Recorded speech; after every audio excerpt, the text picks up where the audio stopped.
Hello, everyone, and welcome to our final Connect session for 2021. I'm Simone Davis. My pronouns are she, her, and I'm part of the Montessori Everywhere volunteer team. And we've been so delighted to get to run these Connect sessions with you. So for those of you who this might be the first Connect session you've been to, this is an opportunity for us to connect with Montessori friends from all around the world. When I looked at the registrations for today, I just love that everyone is from very diverse places, from Indonesia, Australia, Canada and the US and Europe based. We've got Prue from our team calling in from Africa. Hannah's based in Malta.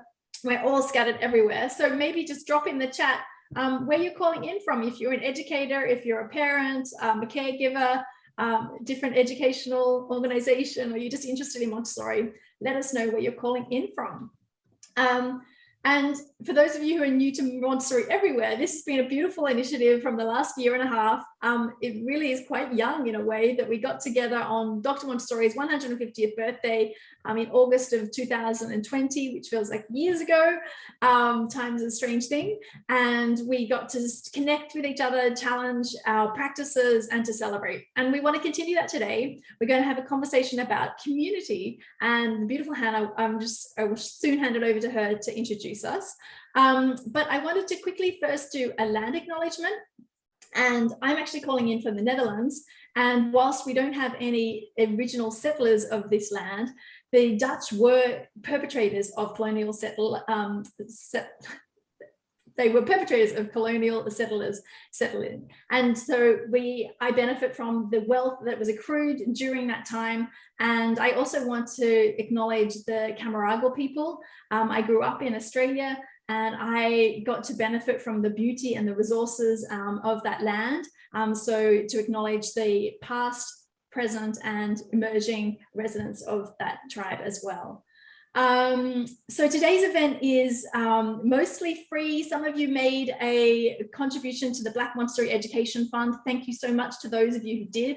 We're so passionate about bringing Montessori everywhere, and Black Montessori Education Fund is doing such amazing work to bring Montessori they have like threefold. They are training more Black Montessori educators. They are helping build schools for Black Montessori children, and they're helping families to access it as well. And they're also just doing so much amazing work. So if you are able to redistribute funds, please always consider contributing to the Black Montessori Education Fund. And just looking over in the chat, we've got Sarah from Watford, a 2 to 5-year-old guide. Welcome. Christine is a Montessori inclusion for today's children, a consultant, coach, and adult educator. Hey, Tal, hello. Another Montessori Everywhere team member from New Jersey, a trained educator for 3 to 6-year-old young humans, and currently working with 6 to 9-year-old young humans. Laurie's joining us as well today, and the EC director for the Center for Guided Montessori Studies, so you heard of it, CGMS, and Montessori coach for 3 to 6 and owner of the Great Extensions. Welcome from Oklahoma. So thank you, everyone. Feel free to drop in the chat. Yeah, Barbara, the Montessori Granny from the UK, more than the Montessori Granny, also head of Montessori Europe. We've got a powerhouse of people in the room today. So it's so lovely to see all your faces. We would love you to turn on your cameras if you are able, because it really also helps us to connect with each other. And I just have a couple of tech notes. During the introduction, we can keep our microphones muted, but when we go into our breakout rooms, it's really lovely to unmute yourselves, turn your cameras on, and that way we'll get into a beautiful dialogue. To give you an idea of how we'll work, we'll do the reflection from Hannah will be about 15 minutes, and then we'll go into our breakout rooms for 10 to 15 minutes, however long you like, Hannah. Then we'll go into our breakout rooms, and we're going to do 40 minutes in the breakout rooms because they're never long enough. You know, we're always chatting and chatting, and we've got some 3 really rich questions to break into today. And then we'll have 2 minutes of reflection when we come back from the breakout rooms, where we'll sit in silence and reflect on what went on. You can drop in the chat what was coming up for you. And then our facilitators will feed back from their groups as well. And we'll close with Hannah's closing remarks and a goodbye. So that gives you a bit of an idea of how we'll spend the next hour and a half together. So thank you all for joining us. We've got Kathleen joining, also a primary guide from St. Francis Montessori in Irving, Texas. And thank you for putting on your camera in a few minutes. That sounds perfect. This is being recorded as well, but I'll definitely pause the recording while you're in the breakout room so you can feel free to share freely. And you're also welcome to change your names if you want. And then you can put like the age of your child or your children or the children you work with. That can make the conversation a little easier in the breakout rooms. And if you, when I put you into breakout rooms, maybe just make a note of the breakout room number that you go into. If you fall off the call, sometimes the internet does that, then I'll be able to put you back into the same conversation. So I think that's everything. Oh, Betsy's joining us from Houston, Texas. Houston Montessori Center, Principal School of the Woods, Adolescent Guide, gorgeous. I love having adolescents here. And Shirley, Officer, Educator of 4 to 6 from Philadelphia, PA, that's in Pennsylvania. And Kona Montessori in Wynwood. Beautiful, thank you everyone. Okay, so the lovely Hannah is with us today. And Hannah has got so much experience working in Montessori around the world. She's currently based in Malta, working with, as she said, real children, and Montessori looks different with real children than in our Montessori training and those kind of things. So we're really always look forward to Hannah's introductions. But I'm going to hand over you straight away, Hannah, for your wisdom and guidance, and everyone enjoy.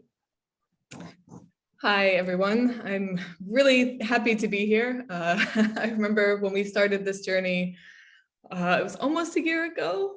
No, it's been a while. Yeah, back in August last year. Okay. Yes. So over a year.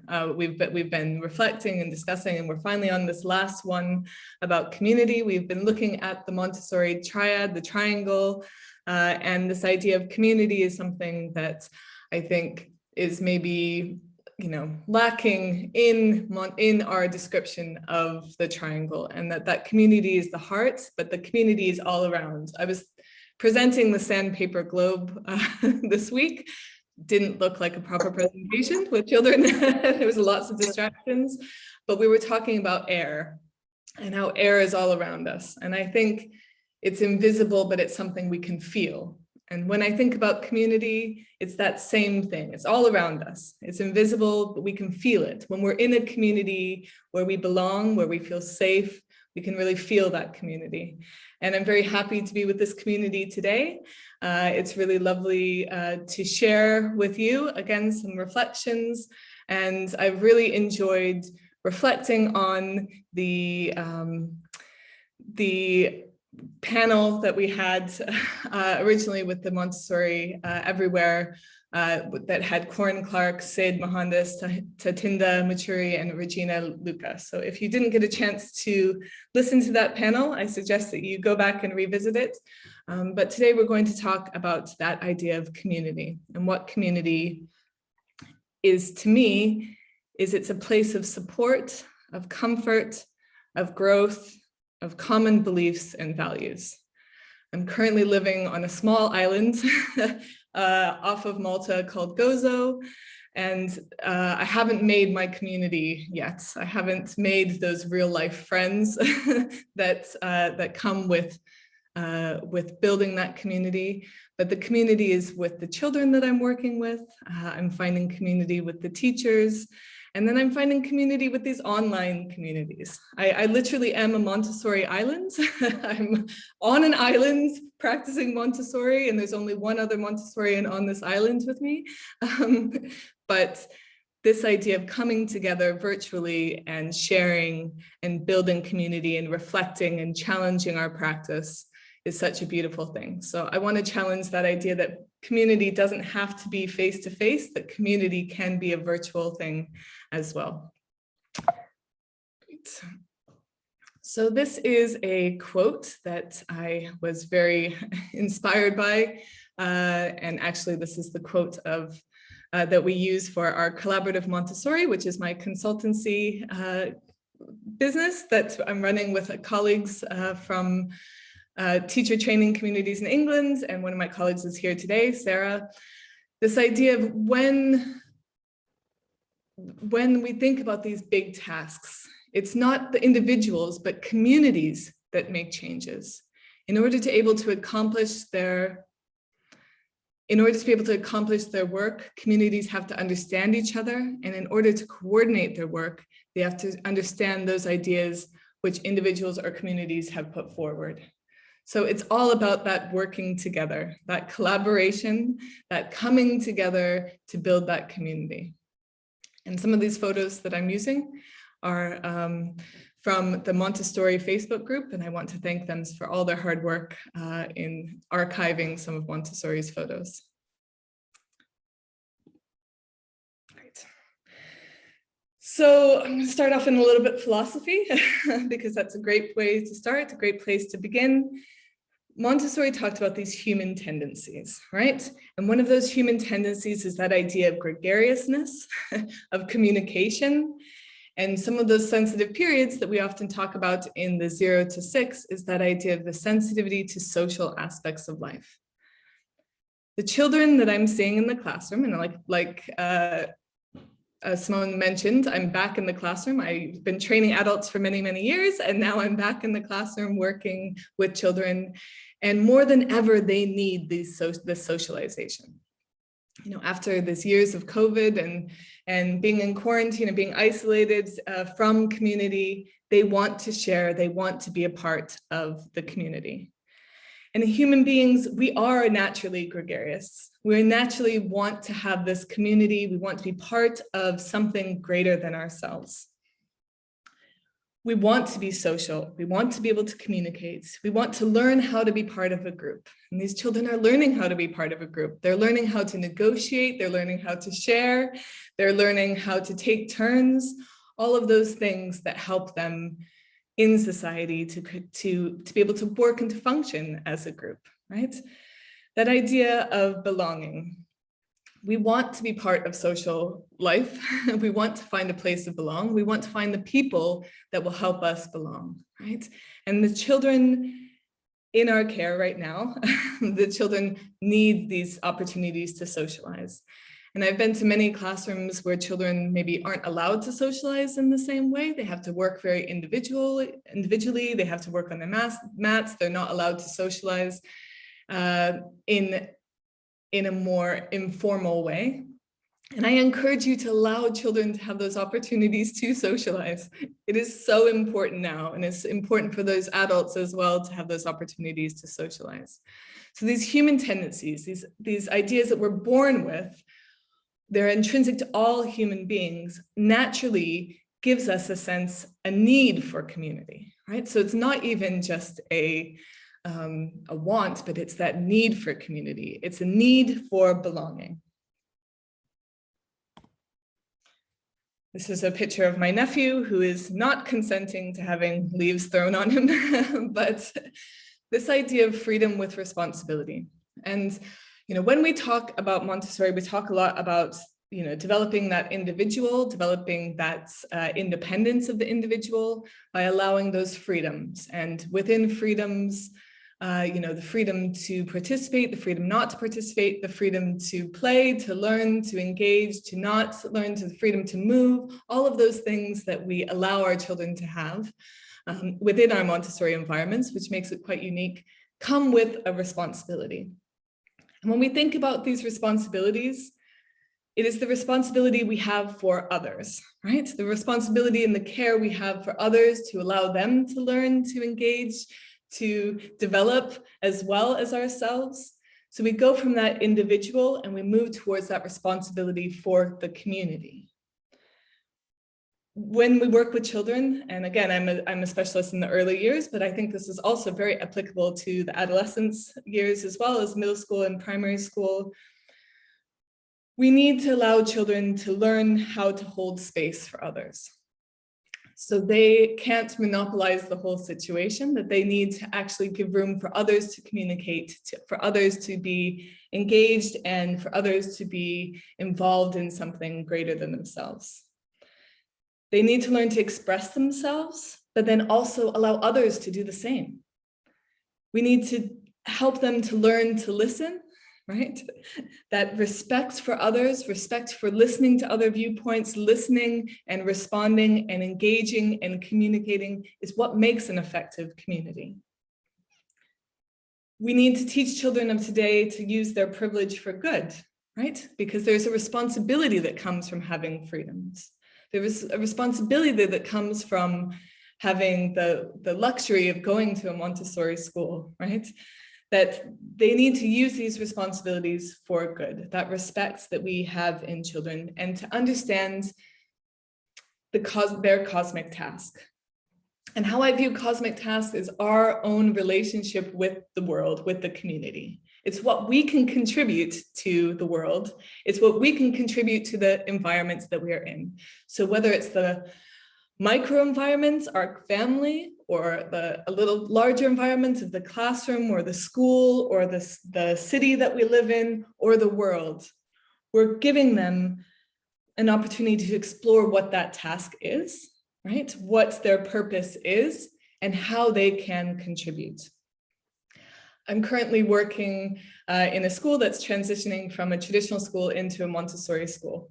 And as always, I'm noticing that need for community amongst the adults as well, right? There's no such thing as one person being the perfect Montessori teacher. It's actually when you come together, when you collaborate as a community, that you get that perfect Montessori teacher, because one person might be really good at that observation and one person might be very creative. And when you come together, and if you have the luxury of working with other Montessori guides, other adults in the environment, really nurturing that task, nurturing those skills, you are able to create that community amongst adults, to learn from one another. And that's what we're doing here today, is we're taking our Saturday and we're learning more, we're growing more from one another. And we need to understand the role of community and the responsibility to others in the environment. And we do this with the children, but do we do this with the others in the environment? Do we do this with our families, the communicating with parents? Do we give the opportunity to really listen to them and to understand their viewpoints and to bring them into the community? Or do we just shut our doors and just try and make our own little environment without including them, right? Are we going out into our small communities? Are we going to the baker, the vegetable seller? Are we going out into the community so children see that they're part of a bigger community? Or are we just limiting them to the walls that we have created, that perfect environment, that pristine environment that we've created, right? The environment is physical, but that environment is also that spiritual environment, right? And so are we allowing our children to be free, but be free with responsibility? I've been thinking a lot about the spiritual environment and what that means, because there are so many beautiful physical environments, and it's very easy to have a checklist of say, okay, this is what we have in our physical environment, and this is what the physical environment means. But the spiritual environment is less prescriptive. The spiritual environment is something that only comes alive with the community in it. It's only relevant with the community in it. So when we think about the spiritual environment, is our spiritual environment inclusive? Are we inclusive by listening to the children, but are we inclusive by listening to the families? Are we inclusive by listening to each other? Are we showing those mirrors, those windows, those sliding doors? Are we giving children an opportunity to see beyond their own understanding? Right? Are we creating a place for children to belong? Are we allowing for voice? Is working towards the common good for the sake of everyone? Are we showing those grace and courtesy guidelines just because we want to create a normalized classroom or those children that obey the rules? Or are we showing them the reason behind those grace and courtesy is to create that community, with responsibility and respect? That spiritual environment is what I believe is the most important part of Montessori, is creating that sense of belonging, creating that community. And it's awakened only when community happens. It's awakened with the community. So if we think about the environment, it's just a thing. The Montessori environment is just a thing. The physical environment is just a thing. It's inanimate, and without community, it's nothing. It can be beautiful and our materials can be perfect and all of our presentation as well, but without that spiritual awakening, without community, it's nothing but a classroom.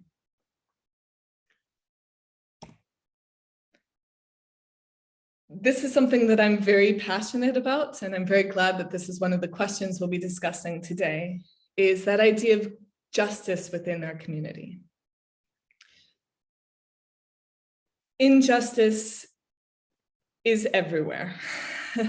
And there's even injustice in Montessori, right? There's injustice to access to Montessori education. And that's why something like the Black Montessori Fund is great, because we're giving opportunities for other people to become Montessori trainers, to become Montessori educators. We're being more inclusive, but there still is injustice within our Montessori communities. There's injustice in who is being heard, which voices we're having elevated.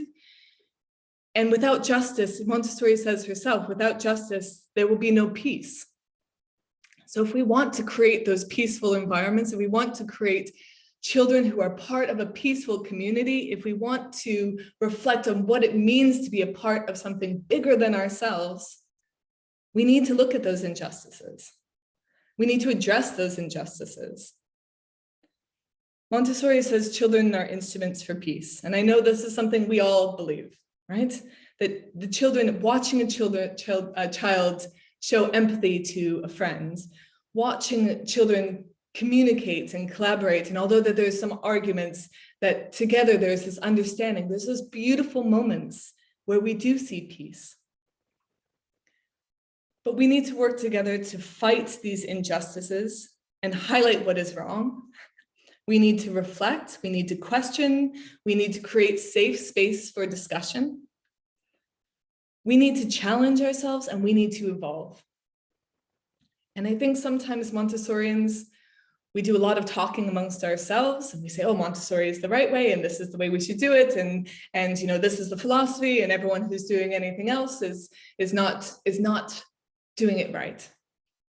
Are we being inclusive by saying that? Are we having these bigger conversations? Are we listening to new voices that are out there discussing the same issues, the same things that Montessori would be interested in? Or are we holding on to only her words and holding on to what we believe is authentic Montessori? And are we not willing to challenge and evolve as Montessorians?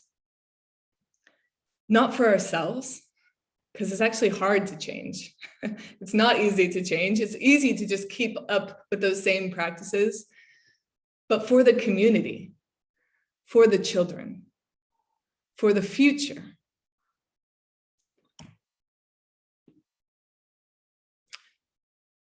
Another Montessori quote, "This is education understood as a help to life, an education from birth, which feeds a peaceful revolution and unites all in a common aim, attracting them as to a single center.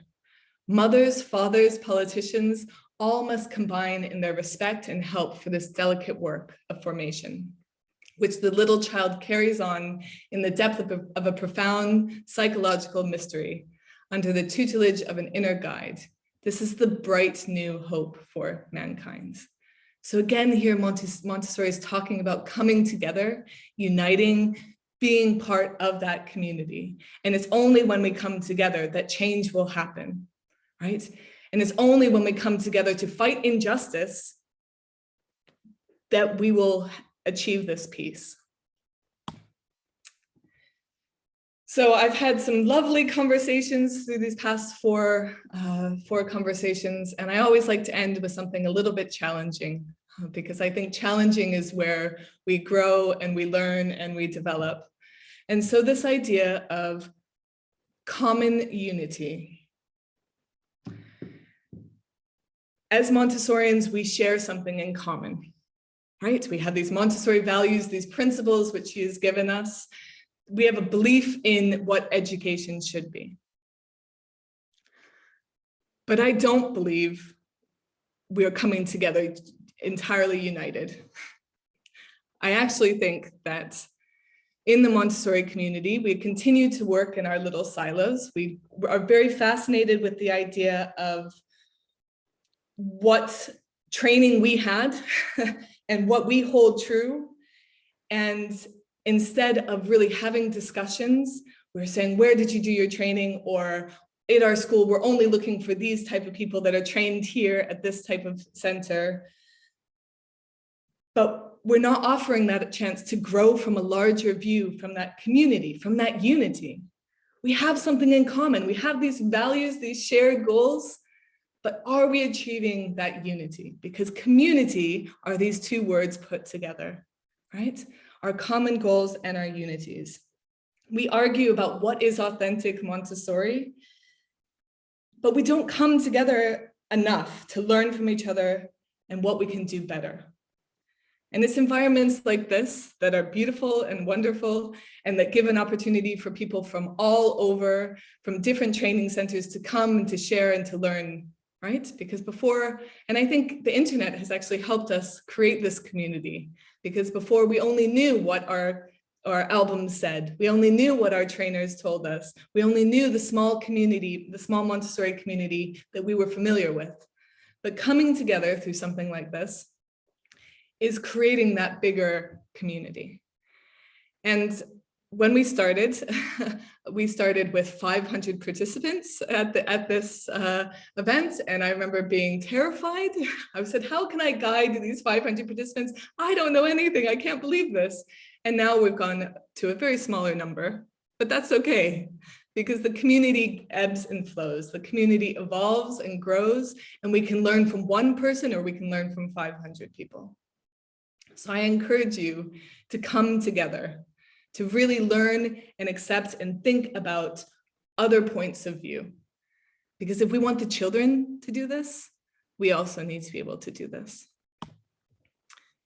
So now it's time for our breakout sessions, and this is something I really always enjoy, being a fly on the wall and listening to some of these conversations that you have. We've got some great questions for you today. The first one is, what do you understand by community? So this is your opportunity to define community. Second question is, how do you foster a sense of community in your setting or school? So this is a place where we can share good practice. How do we create community within our settings and our schools? And then that third one, that one that is really challenging, is our view, what is the relationship between social justice and peace? So how are we addressing injustice in our communities? And how are we working towards peace? So I think Simone is going to put us in our breakouts, and I look forward to hearing some of our discussions. Thank you, Hannah. We all love the common unity. I think that's such a beautiful, strong phrase that we'll all take away.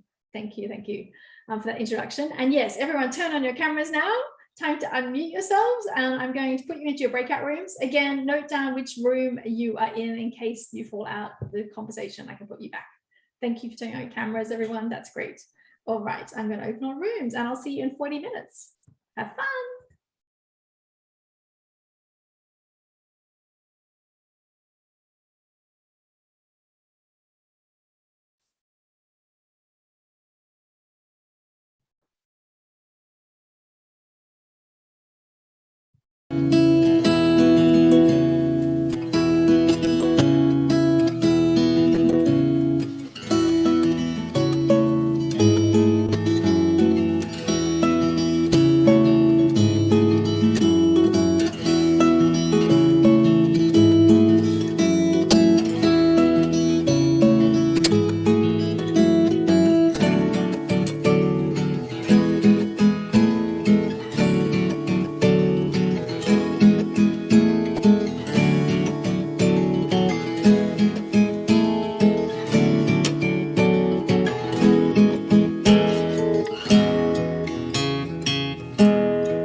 back, everybody. Hope you had a lovely conversation in your breakout rooms. We've got a cozy group today, and I hope that you all enjoyed the conversation.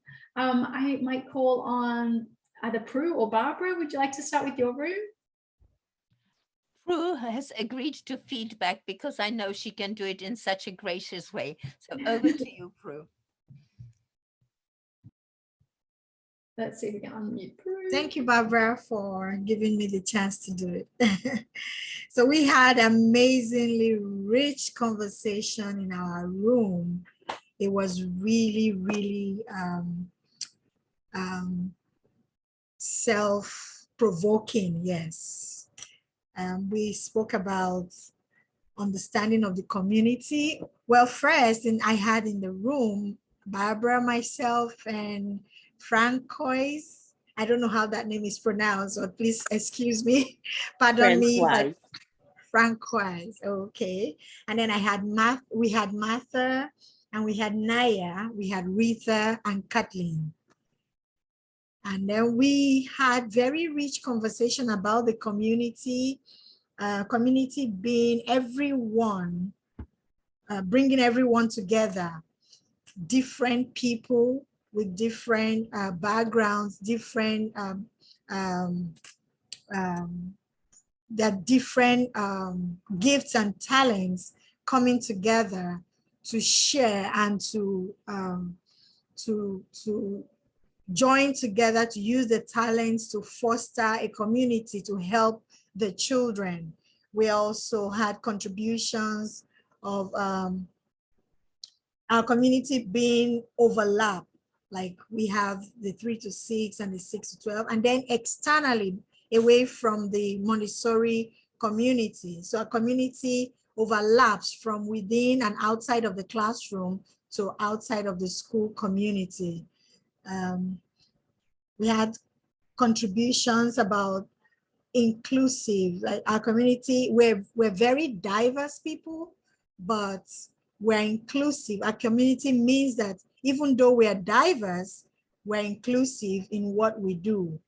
And Montessori brings it all together amongst families, amongst different tribes, amongst different social status, and the rest of that. So people with different viewpoints, people with people who do things differently can become inclusive of all that they do to help the child. On our question 2, I'm conscious about the time, so I'm a bit edgy. On question 2, how do we foster community within our setting, within our school? It was really mind-blowing because we had contributions on how the special needs children can be really taken into the community and helped, given support. So the community offers support to every child, and everyone accepts them for who they are without judging and giving them the support that they need. We had beautiful stories of lovely children who were able to demonstrate that inclusiveness by working with their team, their friends in the environment. Some groups had starting each day, greeting each other. That for me was really nice. Greeting each other and identifying who is missing. That's community. And they were able to spot, oh, this person is missing. And that's kind of like knits them all together. So, you know, you get to care about the one who is not there. Could there be something wrong? And that's for me is community. We also had helping each other through pain and to heal when they had challenges within the community. Everybody owned those challenges, everybody owned those pains and worked together to help them heal and to walk through their challenges. We shared about community interlocked and not isolated, having, you know, everybody work together, community that is knitted together and not isolated. even when some children had to go away because of relocation and all of that, they still felt their presence within the community, and they spoke about them months long after.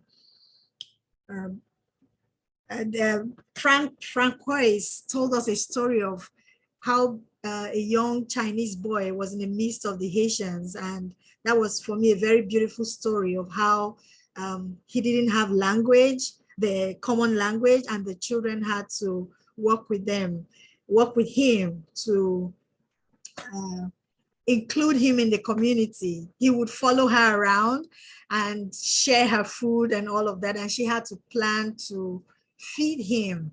And Barbara also shared about her grandchild who had to learn sign language because they had a special needs child who couldn't speak. And then all other children had to learn to sign to communicate with that child. And they brought the signing home to the home community. So that's community, and it's not restricted to the school environment alone. Whatever they've been modeled to or they've learned at school, they moved it home and tried to spread that inclusiveness around. That speaks to the connection that community brings. And I think it's something that we should take a good note of there. Complimenting and acknowledgements was another very beautiful one that we spoke about, helping children come up with solutions as well. As they compliment and acknowledge one another, the community is fostered to know that, oh, this person thinks well of me. How does that make you feel? When you're complimented, you really feel good and you feel included. So connecting with familiar objects within the environment was another one. The beautiful modeling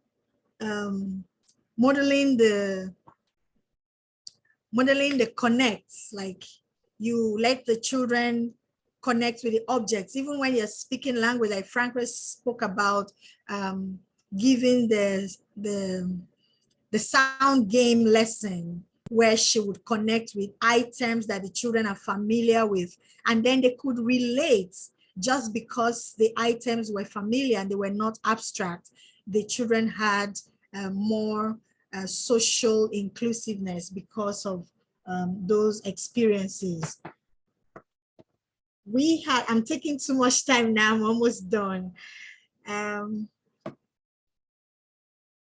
Not being mean to our colleagues is another way of modeling peace for the children that we work with, because as they see us respect and treat our colleagues as adults, I'm speaking about adults now, in a very peaceful and respectful way, they learn to they learn to pick those up, they absorb those from us, and they show the same character to their friends. So their behavior of social justice is what they get from us as adults when we model good respect and being kind to our colleagues. Appreciation Day, that one blew my mind. Kathleen shared, or is it Kathleen or Rita who shared about Appreciation Day, modeling appreciation when you can just speak about who has offered you help during recess, or on their birthdays, everybody writes on a stone or do something special, really special for the other person to feel loved and cared for. So including everyone in this, because it goes around and then it gets to your turn, you get to feel the love that the community brings.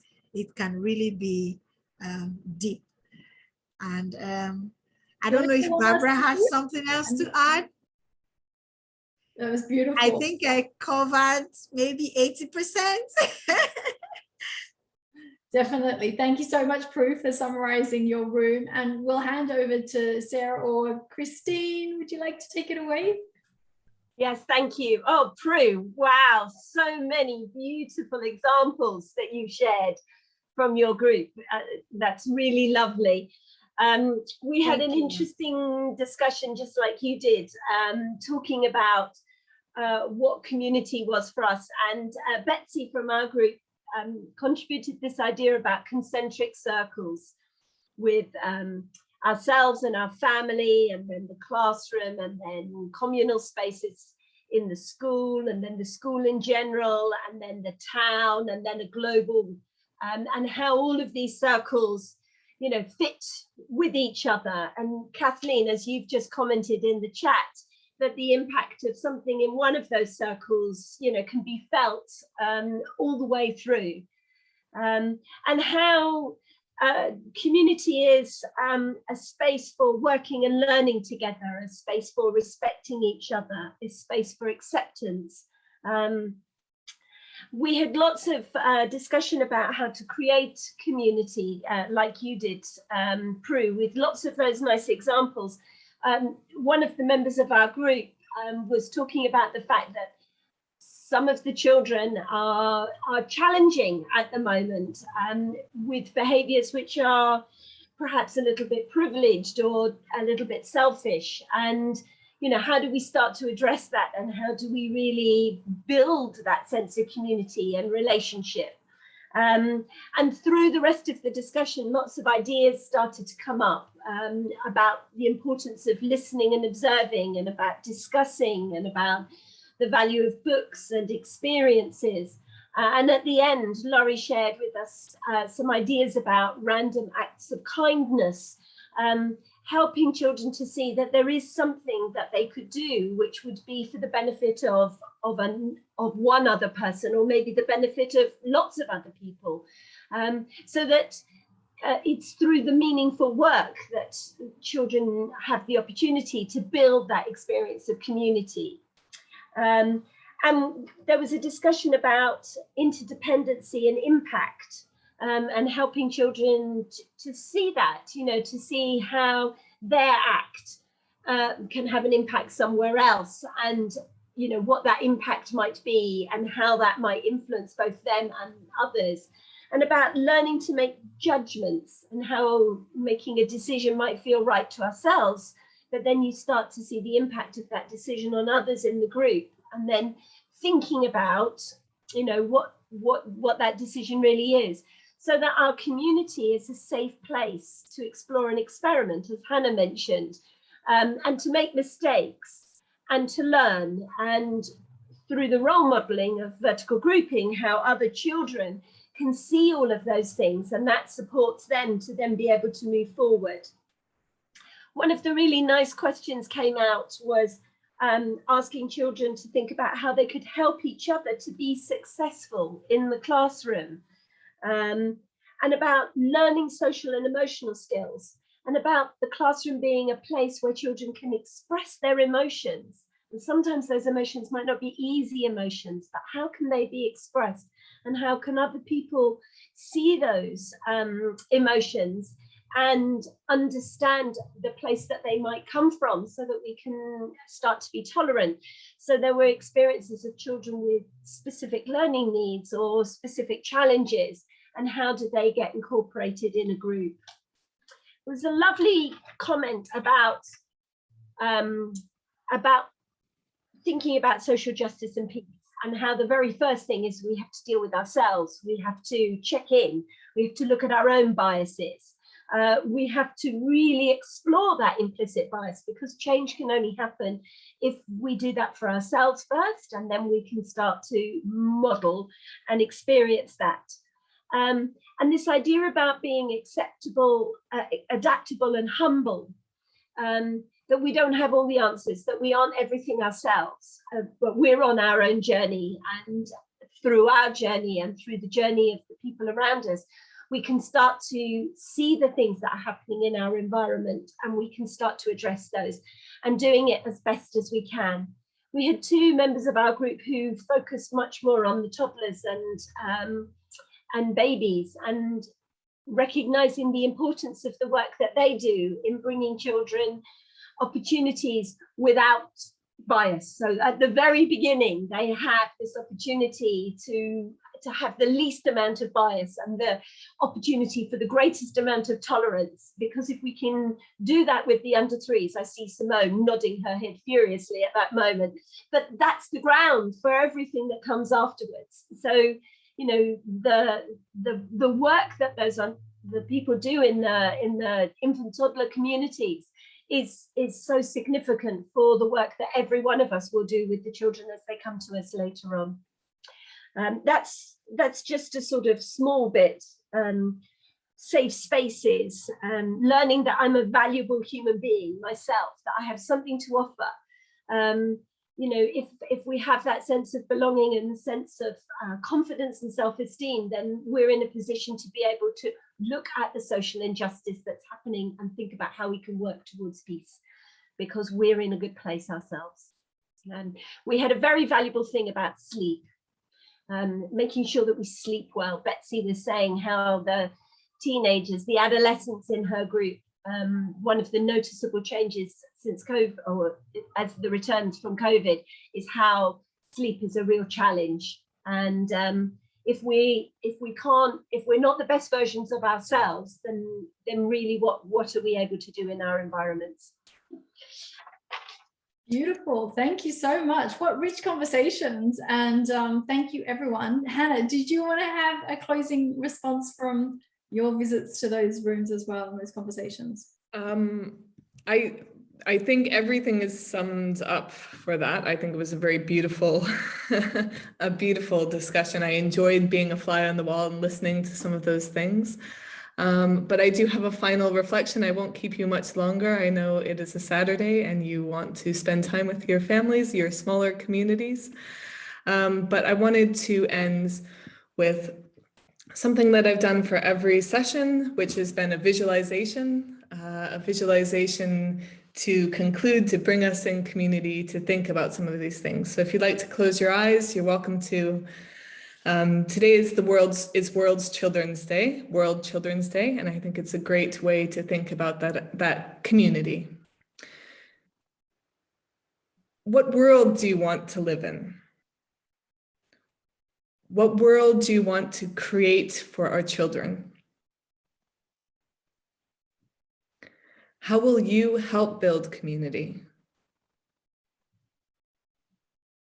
How will you help humanity reach its full potential?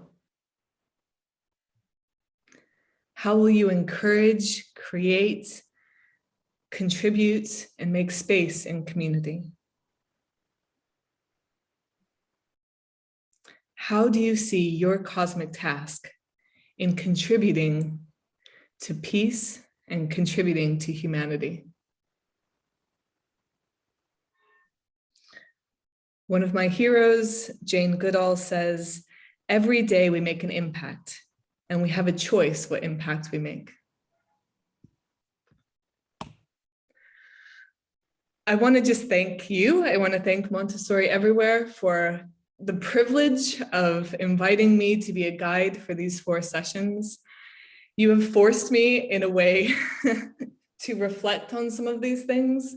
You've challenged me, you've supported me in times where I really needed community to help me think about some of these ideas. I have really loved speaking to 500 people, and I've loved speaking to 15 people. It was a beautiful, beautiful experience today, and I just want to thank you, Montessori Everywhere, for letting me be a guide for this and for letting me connect with the community. And thank you all for coming. I really appreciate it.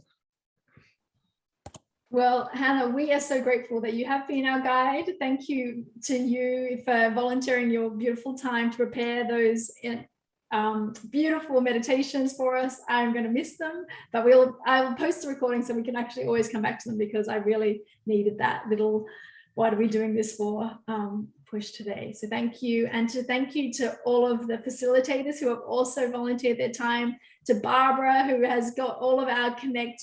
She's been emailing everyone to make sure that these things run smoothly every session. And thank you to all of you, because without you, there is no community. So we have loved being on this journey with you. We are going to take a break at the end of 2021. I think everyone's a bit zoomed out, but Montessori Everywhere is not going anywhere. And if there's new things happening, we'll definitely email you and let you know.